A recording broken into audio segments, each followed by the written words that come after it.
In my day, if you were starting out and you wanted to be a writer, you would never think of mounting your own production.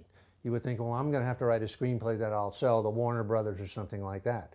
But did you think of that as an option, or did you immediately go to, I'm going to write something that I'm going to shoot and produce myself? I immediately went to shooting it and producing it myself. No, why? Why didn't you think about the other route?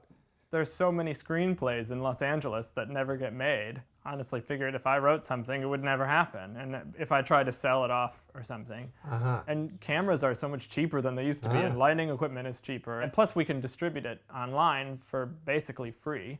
So this is a whole different world from my ear. Yeah. And really you're sort of embodying Seth Godin's concept of don't wait for somebody to pick you, pick yourself, right? We talk about writing spec scripts. Like, right, yeah. you don't wait for some proposal to go through and get money before you start writing. For us, this is like an extreme version of that. We're making a spec show.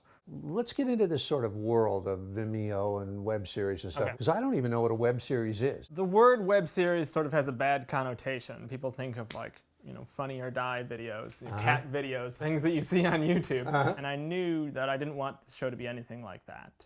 I wanted it to be authentic stories of working at camp. And so I knew it was going to be a drama, which immediately is weird for a camp show, I think, or different. And what we were trying to do is really bring a professional level of content to the independent television, internet sphere.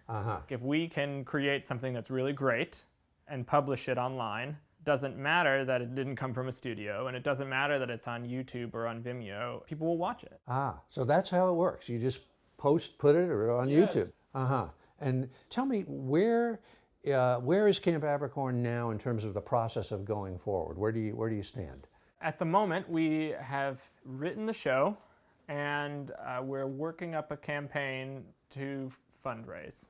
And when you say written the show, you mean you have all 7 episodes down? Well, more or less. I mean, they certainly all have work to do, but we've been writing for a year already. And now what we're doing is we're putting together an Indiegogo campaign. Well, now what is Indiegogo? I have no clue. It's sort of like Kickstarter, huh? Exactly. Indiegogo is a platform where you can pitch an idea to the crowdfunding, and other people can donate small increments with a goal in mind. What's your goal? How much money do you need for $500,000.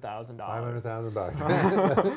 Which is crazy if you think about it by itself. Yes.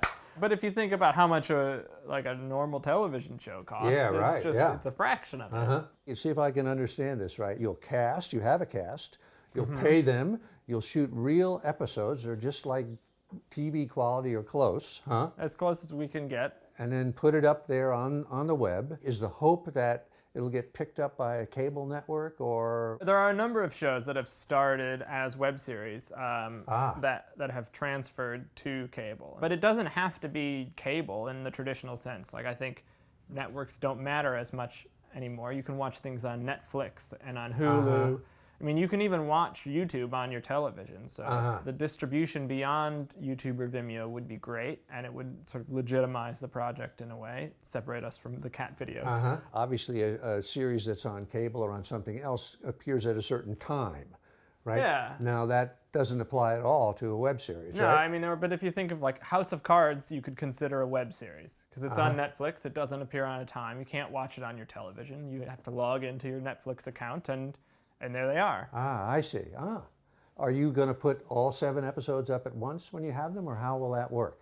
That's under contention. We're debating it. I think we'll probably release them a little bit at a time. I mean, we don't have Kevin Spacey to give us the momentum, so for us, spacing it out is probably for marketing better. Are you having fun doing this? Yeah. I mean, you get to see all the sides of it. I mean, in a way, I think these are the good old days for you, whether you realize it or not, you know? You become a big success, you look back and say, remember when we used to do this stuff? Take me home to Camp Abercorn. How do you let people know that it's out there? Indiegogo is interesting. Not only is it a fundraising platform, it's also a marketing platform. You build your audience. All those people are invested in a little way. Makes sense. Love the project before we've actually filmed it.